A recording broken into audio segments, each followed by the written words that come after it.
35 lots. No. All right, can I have everybody's attention? Due to the fact that our one business that we were going to cover on the beer board meeting tonight is not here, we're going to postpone that until next meeting. So does that mean the beer board is adjourned? Beer board is adjourned.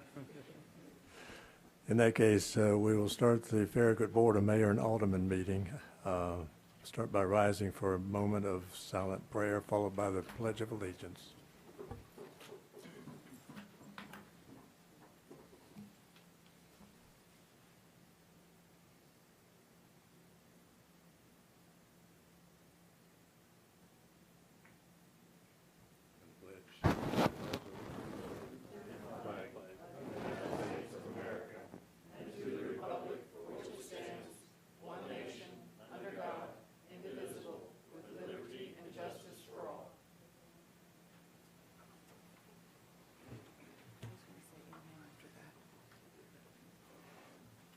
Item is approval of the agenda.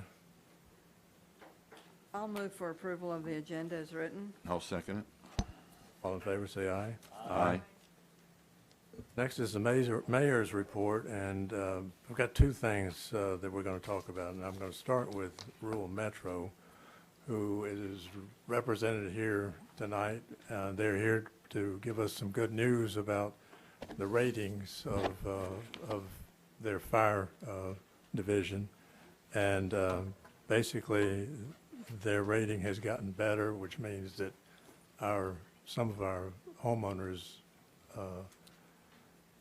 insurance might go down some. But anyway, Mr. Harnish, you take it over. Certainly. I'm Jerry Harnish,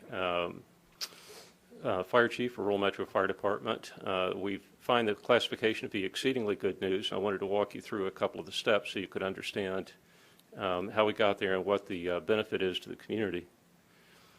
So the headline is the protection class has changed from Class 5 to Class 3. We had previously set a target of improving to Class 4, but we were able to even improve on that target. It's effective August 1st of this year, and this puts the town and Knox County in the same protection class as other metropolitan areas of the state, and a couple of instances better than. This is what the distribution of protection class looks like in the United States. So you can see the most common protection class is Class 9, and that is one step ahead of unprotected. And then the bulk of the communities that are classified are between 5 and 7. By going to Class 3, that puts the town in the upper 3% of protected communities. Now, I do need to explain that being in the upper 3% of communities is not the same thing as upper 3% of population, because the population tends to be concentrated in cities with classifications of 4 or better. So even though the communities that are classified 5 and worse are a majority of the communities, that does not represent a majority of the protected population. This is the impact on a typical residence for changing classes, showing 10 being unprotected all the way down to Class 3. The percent change is the change from the class before. So the typical residents with this value, with this deductible and this age, would see a drop of about 30% in their homeowners premiums. This is simply the history of change over time since the department formed in 1977. The protection class across the county was moved from 10 to 9 in 1978. We've had progressive improvement since then, except for the 1 year in 2012, and that was because ISO changed the classification system. At one time, it allowed us to grade different parts of the county differently based on the water system. In 2012, they insisted on grading the entire county as a singular whole, and the consequence of that was, even though there was improvement in the rural areas, that was offset by a class worsening in the urbanized and suburban areas. And these are the changes from 2012 until the grading this past year. So in every area that we were able to measure, there was an improvement. I need to explain divergence. Divergence is a penalty that's imposed to account for the difference between water supply credit and fire department credit. So every improvement in fire department credit actually reduces the penalty for divergence as well. And these are the specific areas where improvement was noted, both in engines, ladders, deployment, personnel, training, hydrants. All of these things contributed to the improvement since 2012. All right. Are there any questions about your protection class? Is there any action required on the parts of these homeowners to get that? Do we need to notify our insurance companies? How does that work? It depends on the insurance company. The stronger ones will automatically note the protection class and adjust the premium. There are smaller underwriters that would have to be notified, and they're relying on the agent to do that. I do need to note that in the state of Tennessee, the Department of Commerce and Insurance requires insurance companies that have not filed with a separate rating system to follow the ISO rules. And what that means is in communities like Farragut with a fire department funded by subscriptions, the property owner has to have a fire department contract to qualify, or the insurance company is required to apply Class 10. And it's not uncommon for agents not to know that. Thank you. Yes, What are, in layman's terms, what are some of the factors that come into this kind of decision? For example, response times and all that stuff. Certainly. ISO largely is doing an inventory of capability. So number of people, the amount of training those people receive, the number of engine companies and so forth. They don't directly evaluate response times except in one sense. The credit that we get for deployment, and that means where the fire stations are, is based on the percent of the time the first engine is on the scene within 5 minutes and 20 seconds, and the percentage of the time the entire first alarm assignment is on the scene within 9 minutes and 20 seconds. So there's no requirement by ISO that happens 100% of the time, but they grade you on a sliding scale based on how frequently that happens. So I don't remember the exact rating for that deployment, but I do know that it improved radically from the 2012 evaluation, and a lot of that is based on just having better data. It's also helped by the fact that there's a fire station in Choteau, and so that area had lengthy response times every time until that fire station opened last year. Yeah. I've got a question. Is the insurance company required to notify the resident of what their rating is, and would it be on their bill somewhere? Could I look at my bill and see whether I'm a 3 or a 10? I don't know, to be honest. And I don't even know what the requirement to report is. Okay. I would assume that the agent has an ethical responsibility to report to the policyholder, but I don't know how that's regulated. More questions? Well, the fire insurance bill comes from rural metro. No, ma'am. That's our bill is for the support of the fire department. So the Right. insurance company, Allstate or State Farm, that is the company that actually charges a homeowner. premium for insuring the property. Oh, okay. I know that we have two bills, one for ambulance and one for the fire protection. Right. That's right. Any more? Thank you, and thank you for what you've done, and we appreciate it. Yes. Thank you for the Absolutely. opportunity, and I hope to continue to bring you good news in the future. We like We the love good it. news. Thank you. Thank you. Job well done. Thank you. Well, the second one that I want to talk about is if you drive down south, McPhee Park, you're going to see a lot of cars parked in the parking lots up there, and it's because the splash pad is open and been open for a month or so, and to call it a huge success would probably be an understatement. When you go up there, you'll have a hard time finding a parking place. So we don't know where the people come from, but we know that all they have to do is show up and get in the water. It's going to be a huge asset to this community, and pass it around. Anybody else have anything you want to say under this? Just that we represented Farragut just recently in Gatlinburg at the Tennessee Municipal League Convention, and it was always a good experience learning from other people and the workshops that we attended. One that I was just telling Alderman Markley was the one about the drones. I was asked to be the facilitator for that workshop, and they're using one in Murfreesboro. And it's amazing how much money they have saved for their town and what they're using the drone for. It was really interesting.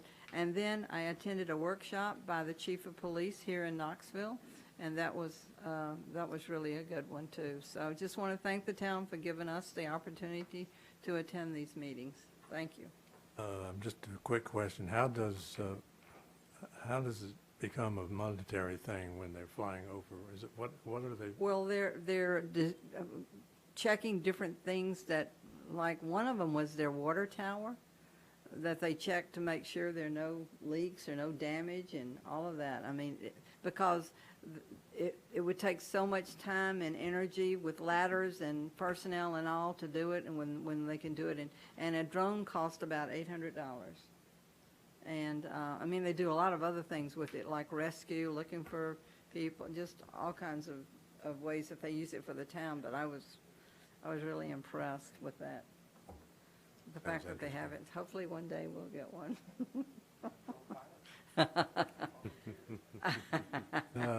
Anybody else under this category? If not, we go to Citizens Forum. Have no one signed up? In that case, we go to approval of minutes from June 9th.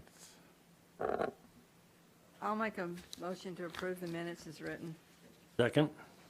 All in favor, say aye. Aye. Moving on to business items. The first one is approval of special event signage for the new Sentinel Open Golf Tournament. Yes, sir. Over the past few years, the Knoxville Golf Tournament has requested and been granted permission to place directional signs in the town's right-of-ways. The requested placement of the directional signs is illustrated in your attachments. The signs will be erected on August 13th and 14th and removed by the close of business on Monday, August 22nd.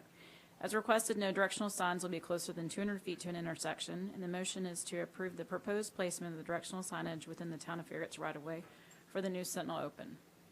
And this is basically what we've always done, right? Yes, sir. It's the exact same packet as last year. Okay. I know there will be some new signs that they're putting out, not placement of signs, but new look, because Pilot has redone their brand and their logo, so they will have some new looking signs, I believe. Okay. Will we have our new logo on any of them?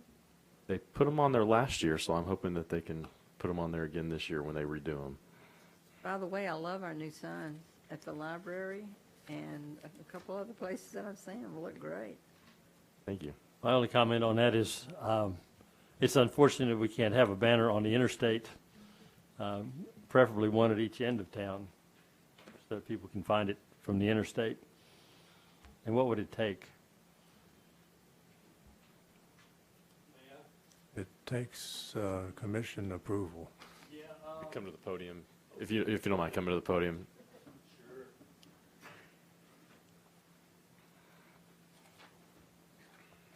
We actually do have a couple of signs on the Campbell Station Road exit, guiding people coming off the exit towards. Once they get off the Yes, interstate, once they they can get see off. them, but you can't really see them from the interstate. And I've actually been told that the ones sitting there are not really on Farragut's property, but are on the state's property, and I should probably have gotten permission from the state to put it on as part of the interstate.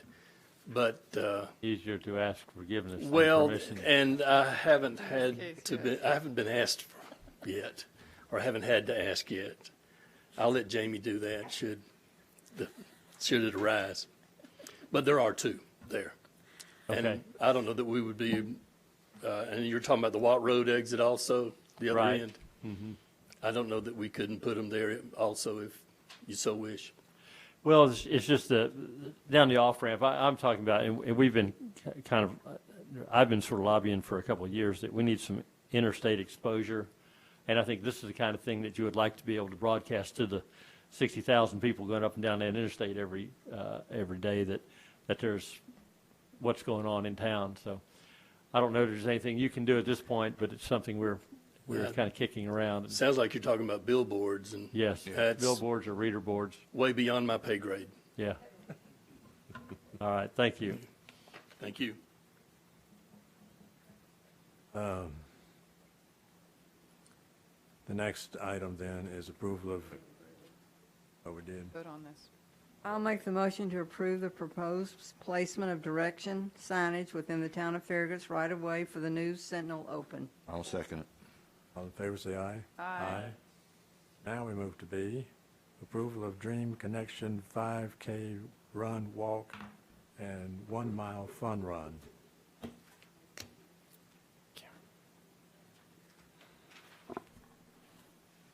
This is an event application request. It's actually their 4th annual running for the Dream 5K and 1 mile fun run. This one will be on September 10th, Saturday, September 10th.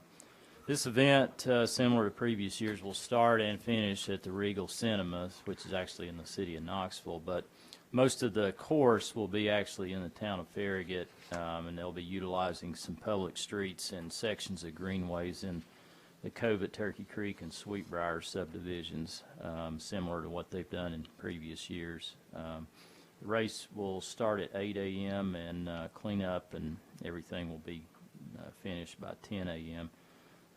Last year, fair to note that we did get some complaints about some pavement markings that were used to direct participants along the course, and we have met with Dream Connection, and they will be utilizing signage, small signage, and personnel actually to direct participants around the course. We actually do require now a deposit, and they have provided that in the event that something occurred to public facilities that needed to be corrected.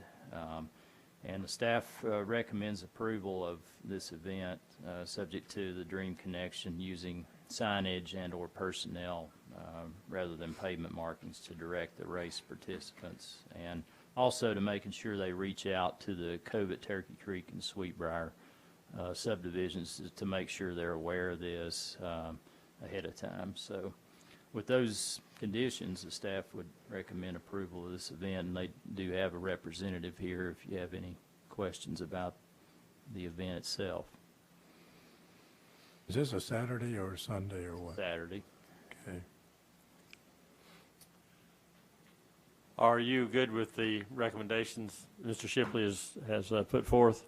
Oh, yes, very much. It was my brilliant idea to use spray chalk to direct the runners because of some concerns that they had with not seeing the sign before. But in scrubbing them with metal brushes off of your pavement, I met one of my child abuse pediatricians. That's what I do at Children's Hospital, and my partner actually lives in that subdivision, so I discovered where she lived.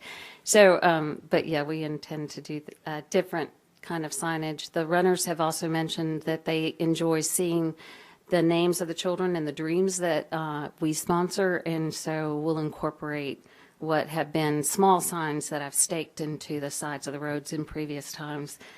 We hope to have great big yellow arrows, and we'll just post the dreams off of those signs. So I think we can continue the signage that allows runners a good experience, as well as allow them to experience what we do to help children and their families.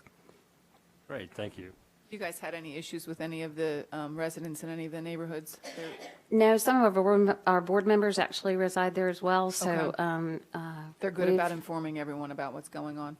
Oh, no, and not in previous times, although it was suggested that we do mailbox stuffing. Okay. Which I don't know that's, but what was it? Ask forgiveness instead of permission. But that'll be another venue. I was glad to come here and let you know about our organization. It'll be another way for us to let people know about our organization and what we do.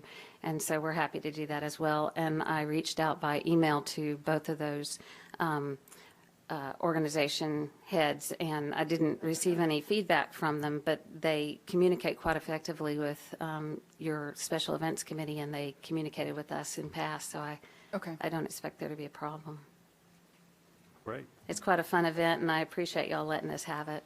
Wonderful event. Thank you. Thank you. I'll move for approval. Second. All in favor, say aye. Aye. Next item is approval of Resolution R 2016-09, Town of Farragut Internal Controls Manual. Yes, sir. Tennessee lawmakers in the 2015 legislative session passed a law requiring local governments to establish and adopt an internal controls manual by June 30th, 2016. The Comptroller's Office has recently issued the revised Internal Control and Compliance Manual for the governmental entities and other audited entities in Tennessee. The new manual follows the framework and the standards of the internal control in the federal government issued by the U.S. Government Accountability Office, and more importantly called the Green Book. The state statute required the Comptroller's Office to prescribe uniform accounting systems for entities which handle public funds, and those same statutes require officials to adopt and use the systems designated by the Comptroller's Office. The internal controls are comprised of plans, methods, and policies and procedures used to fulfill the mission, strategic plan, goals, and objectives of the entity. They are a series of actions that occur throughout the entity and are an integral part of the operational process. Employees make it work, and management is responsible for an effective internal control system and its monitoring.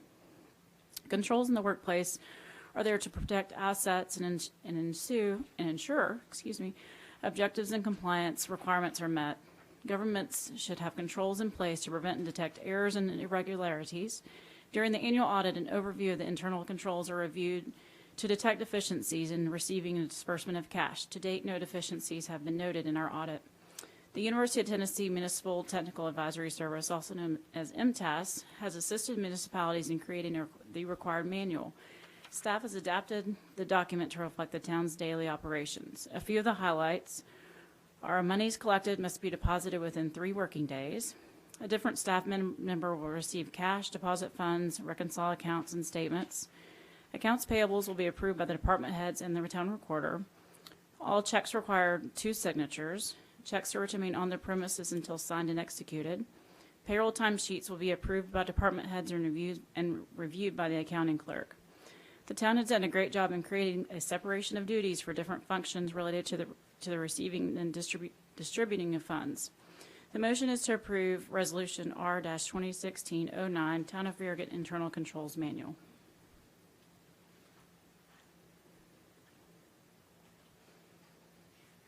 I assume this is basically formalizing a process that we've probably already had in place. We've had it for as long as I've been here, kind of the separation of duties that we do have. But most municipalities do not, because they have 1 or 2 people in the office. And so what the state has done is they're trying to require everybody, whether it's an alderman come in and open the mail, or, one to take the bank deposits to the bank, they're trying to make sure those separation of duties are there, even though there's just 1 or 2 people in an office. Okay.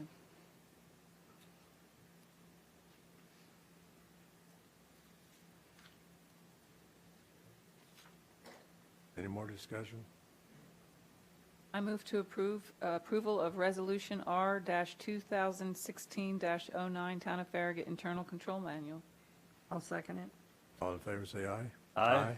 Any opposed? The next one is approval of Resolution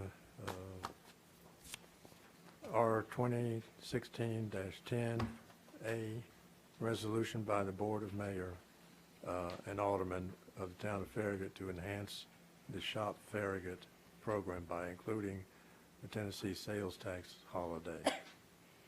Thank you, Mayor. I know the board and our community is well aware of the Shop Farragut holiday season that we partake in between Thanksgiving and Christmas each year, actually New Year's each year. And it really is a great opportunity for businesses in town to put their signs out. They get a free period where they can put their extra signage out to talk about sales or events or anything going on in their business and help promote that. This year, the Farragut Business Alliance has requested, their board just last week requested that the Board of Mayor and Aldermen extend that program for the 10-day period right around the Tennessee sales tax holiday. This year, that period, that 10-day period would be between July 22nd and July 31st. So that would entail businesses being able to, again, put their signs out for that 10-day period without being penalized by using one of their 4 special event opportunities that they have throughout the year. So with that, I know Ms. Sousa is here from the Farragut Business Alliance, and she can answer any questions, but we would recommend approval of Resolution 2016-10. David summed it up really well. The period during the holiday campaign is a 6-week period. This is a much shorter period. It's a 10-day blitz.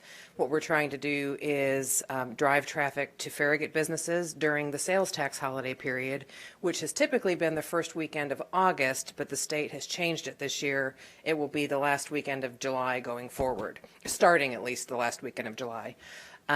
So we've designated the period to end the last day of the sales tax holiday weekend, which is that Sunday, the 31st, and we usually build in a buffer day or 2 for folks to get their signs out for those businesses that are closed on Sunday.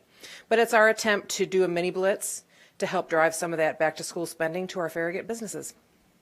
It's a great idea, I think. Sounds like a no-brainer to me. Yes, sir. We thought so.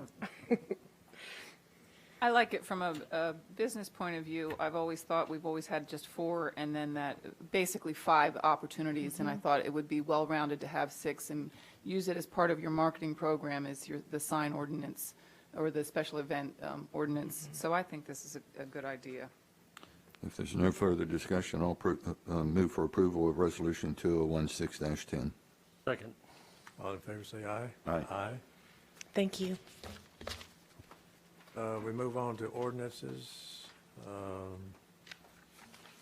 The second reading, ordinance 16-11, ordinance to establish the fiscal year 2017 budget for the general fund, state street aid fund, capital investment fund, equipment replacement fund, and insurance fund budgets of the Town of Farragut, Tennessee, for the fiscal year beginning July 1st, 2016. Second reading. Thank you, Mayor. Usually between first and second reading, we have some minor changes that come with the budget process. This year is no exception to that, and this is actually a positive thing for the budget. It's actually decreasing our budget next year by around $10,652. One thing that we needed to do is we had a part-time sustainability coordinator position, and we are removing that from the budget. Also, with our HVAC maintenance contract that the board approved at the last meeting, that was a little higher than our budget was for that the previous year. So we have added some monies for that. Our municipal code recodification is actually, we had $10,000 in the current fiscal year budget. We were not going to be able to spend that by the end of the fiscal year, so we're just moving that to next year. So that's really not any additional monies. It's just moving it from this fiscal year to next. And then we've added $600 for our AmeriCorps member that we have each year that comes for the engineering and stormwater program. So overall, again, we're going to reduce our budget by $10,652. So for the general fund, and that's all general fund dollars, for the general fund, revenues proposed for FY17 will be $10,056,362, and expenditures will be $6,782,703. And with that, I'll be happy to try to answer any questions the board may have. We recommend approval.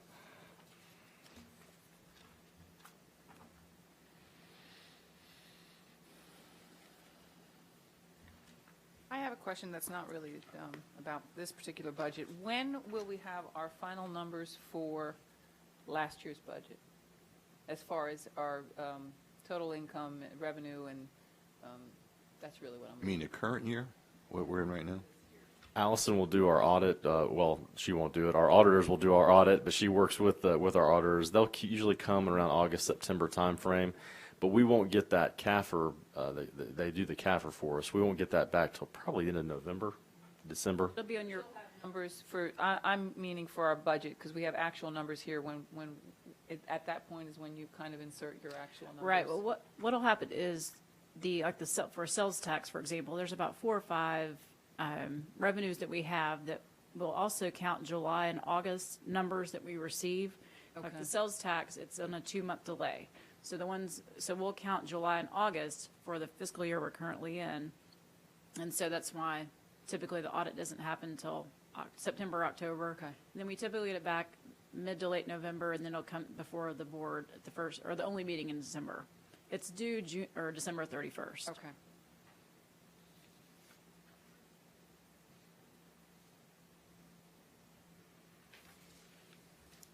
No further comments, then I'll make the motion to approve ordinance 6-11 on second and final reading to adopt the annual budget for the town of Farragut, Tennessee for the fiscal year beginning July the 1st, 2016 and ending June the 30th, 2017. Second. All in favor, say aye. Aye. Any opposed? And we have one on first reading. This is ordinance 16-10, an ordinance to rezone a portion of parcel 59.007, tax map 152, located at 11739 Turkey Creek Road, approximately 13.7 acres from R1 to R3. Site Incorporated is the applicant. This piece of property is located just to the west of the Briarstone subdivision that's under construction on Turkey Creek Road, right across from Anchor Park. The property, the parcel in its current configuration, the northern portion has an existing house, which is actually not part of this rezoning. The southern portion, which is part of this rezoning along Turkey Creek Road, has a 100-foot overhead utility easement. So basically the request is just to rezone a portion, almost 14 acres of this tract, to the R3 small lot, single-family residential district. That particular zoning district, Baldwin Park is an example of an R3 development. It requires a minimum lot size of 8,500 square feet. It also requires a planted buffer strip around the side and rear periphery of the tract. When this was being considered by the Planning Commission, we of course looked at consistency with the land use plan. That parcel and the area where Briarstone is under construction is actually shown as medium density residential on the future land use map, which would allow for a much higher density than actually what they're requesting. At the time Briarstone was being considered for rezoning, which is actually zoned R1 OSMR,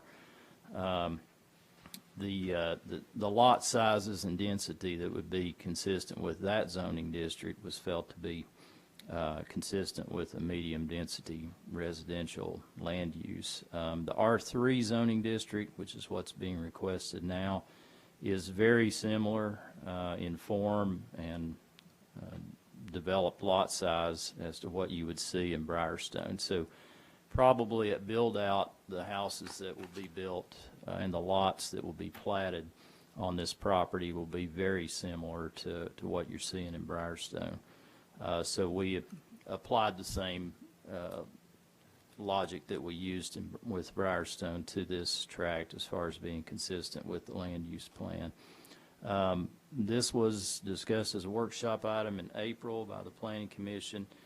In May, there was some discussion about some concerns of the density and lot sizes in R3 because it is would be adjacent to the Sellview subdivision to the west, which is zoned R2 and would requires a little bit larger lot size. So As part of the Planning Commission's action on this item in May, they recommended, in addition to the meets and bounds description of the area to be rezoned, which we do have, I think this is a copy of that.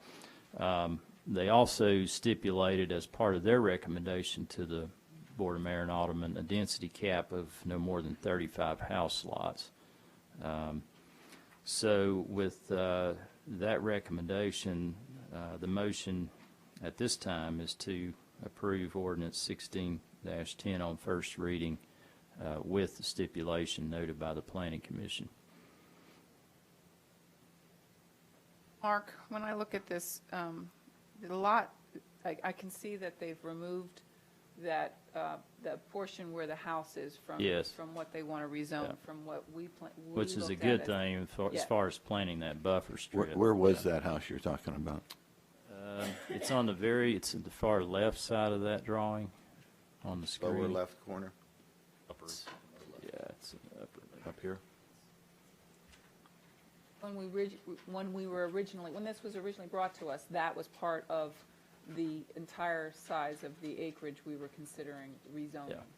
And how did it come about that they removed that? When did that?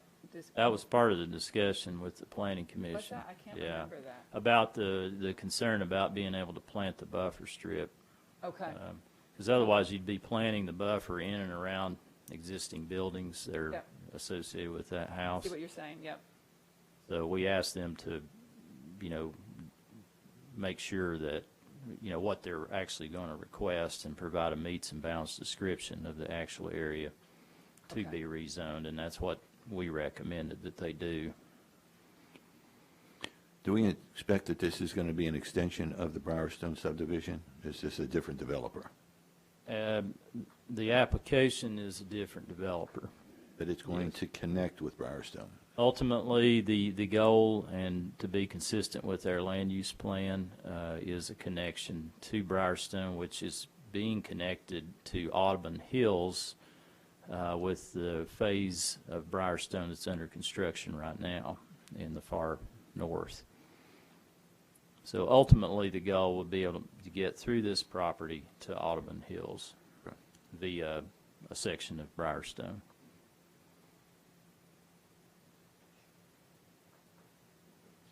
And just to give you some background about this, the density, the 35 house lots, what we were trying to do was provide for a build out that was pretty comparable to Sellview and comparable to what would otherwise be more or less allowed if that property were zoned the same as Briarstone, R1 OSMR. So that there, you didn't have this radical difference of house sizes and lots as you are looking at those properties along Turkey Creek Road. What I found appealing about the R3 as opposed to R1 OSMR, which was what Briarstone is that you have a minimum lot size and you have that buffer that's going to be required along the Sellview property line. So they have some protections there. They have a minimum lot size that they're required to meet, which with R1 OSR, there is no minimum lot size, so you could end up having houses grouped. And so this kind of gives them a little bit more, that's why I was kind of more agreeable with the R3. Most of their concerns with Sellview is stormwater drainage issues, which I'm thinking we're hoping with this property being developed and stormwater drainage being put in there, that it resolves issues that Sellview is dealing with right now. Could you put up the other drawing so we can see where Sellview is? Yeah, it's the yellow to the left there, R2. Here, That's and here, Sellview. it's there. Spinnaker Road. And then to the right there in the dot, the polka dot area is Briarstone.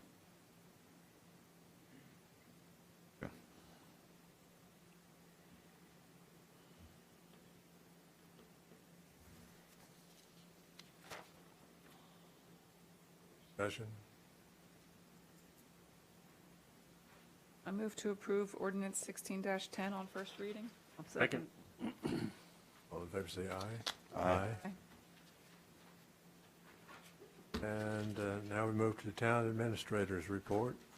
Mayor, we've got our biggest event of the year coming up here in a couple, a week and a half. We've got July 4th parade here at, we can start at Farragut High School and go up to Ingalls. We'll be taking over the entire Kingston Pike corridor for about 3 hours from 9:30 to noon. So we're really looking forward to it, and I certainly hope all the board can be in the parade if you're able to be here that week. So with that, that's all I have to report tonight. And there's no Tom, so we are adjourned.